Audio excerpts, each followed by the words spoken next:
bad sex, too much drama, nothing in common.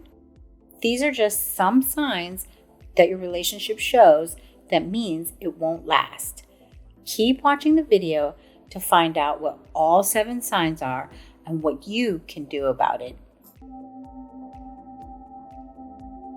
1, you guys have too little common interests. It's fine to have different interests, but there has to be some overlap. You can't be like, I love being a monk in the mountains, and the other one's like, I love being a Hollywood star with surrounded like a socialite, Paris Hilton, whatever. Yes, like it's possible on the planet that relationship might work, but I would call that a sign it probably won't. You're in for some trouble. 2, excessive drama. So couples fight or have disagreements, like that's healthy for a relationship. People want to like vibe it out and like discuss things and navigate life. Fine, right? It's fine. But excessive drama, not fine. Excessive drama, fireworks in an enclosed space. Like you guys are put together and it's just an exploding all the time. This is not a healthy way to conduct things. This is not a good thing to have. And it definitely can't last. Again, there might be some exception on the planet where 2 people thrive on the drama, but I haven't seen it. And to me, it's yet another sign that your relationship won't last. 3 is sexual incompatibility. If you're not having sex or you don't have a good sex life, you might as well just be 2 friends or roommates living in a similar location. Or maybe you're not. Maybe it's 2 friends long distance, but you're basically friends if there's no sex involved. Again, there might be an exception. The 2 asexuals who have an amazing relationship, it's possible. I'm saying it's another sign. If you guys are sexually incompatible, it's another sign. If one's super kinky and the other one's super vanilla, probably not a good fit. If one wants it all the time, the other never wants it, probably not a good fit. If one likes lots of foreplay and the other one just wants to jackhammer and go, probably not a good fit, right? And like this stuff isn't rocket science. It sounds obvious, but it's surprising how many people are currently in relationships with this giant sign looming in front of them saying, you guys are not a good fit. And their solution is usually like, let me change them. Let me change the other person. How can I get them to do X, Y, Z? How can I get a better sex life with my so-and-so partner? And it's like, man, dude, do you guys not get that this is a sign? But, you know, it's whatever. I hope everyone solves it. 4 is subtle vampires. Subtle vampires are people who you kind of know are draining you, but it's very subtle and very nuanced and very finesse, and it's not like super obvious because they're still friendly and they still give gifts and they still ask you to go places. But like it's kind of manipulative and they're kind of draining you and you don't really feel energized afterwards. Tons of people stay in relationships like this, but it's not going to last. Like eventually you will be drained dry and you will snap and like bad things will happen. Like I did it for years personally. I was like, oh, I should be a nice person and they're being nice, I guess. Like they're pretty good. We can make this work. But really they were just subtly draining me the entire time. It's bad news. It's not healthy. And it's a huge sign that your relationship will not last. I think we're on 5. And if you catch yourself staying together for the family, bam, dude, terrible sign. You're toast. This staying together for the kids, staying together for the family, this is the mantra of unhealthy, toxic, unfulfilled people.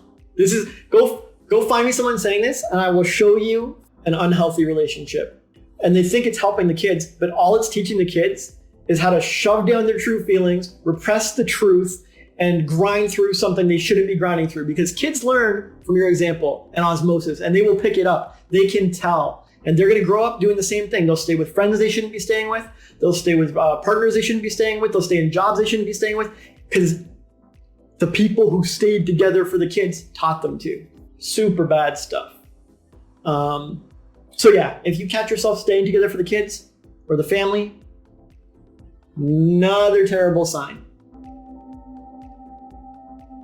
What is it, 6? If you guys make less money together, if someone is like draining your bank account and not helping you be profitable and making you waste your time and taking you away from other important projects and stuff, that's not a very valuable thing to have around. Maybe you're super rich and you can afford it and it's no big deal. Or maybe, you're like barely getting by and you definitely can't afford it. But either way, it is a bad sign. When you bring someone into your life, when you interact with them, when you invest yourself in them and give a giant chunk of time and energy to them, it should be valuable. It should be worthwhile. It should be a good investment. You guys should help each other grow, help each other make more and do more and achieve more, right? This is kind of similar to the energy vampire one, but it's more of like a bank vampire one, and it's not a good sign. So that's 6. Too much interaction is a super bad sign. It usually means codependence. Like you're latched on to each other and you can't be a moment apart and you do everything together and stuff. Like it sounds like Disney romantic awesomeness, but human beings need alone time. They need time for introspection and self-reflection. They need distance from problems. They need meditation. They need to reset their mental, reset their emotional. The way you guys create stories to share and grow and bring new ideas to each other in the relationship is by experiencing them a little bit separately. I'm not saying like, you guys have to have like sleep in separate beds and stuff, although that can work too. But I'm saying too much interaction, nonstop interaction, always together. It's like a high school thing, man. It's like people who don't get relationships do that. Mature, like well-developed, who got it together humans understand that, of course, some alone time is not only appropriate, but essential. And if you're one of the exceptions and you do great with constant interaction, more power to you. I'm saying though, add it up with all the other ones, it's a sign. It is a sign. These are the signs your relationship is not great, not super healthy, kind of toxic, and not gonna last. And I want better for you. And so hopefully knowing about them will give you a leg up. Yeah, so one final thing, this applies to all relationships, right? It sounds like I'm talking about just guys and girls, but it applies to bosses and employees. It applies to business partners. It applies to parents and children. Like any human can treat any other human poorly, right? These signs can occur in any relationship. I'd like to mention that if you can tell your relationship won't last, don't drag it out. Just end it quickly, easily, smoothly now.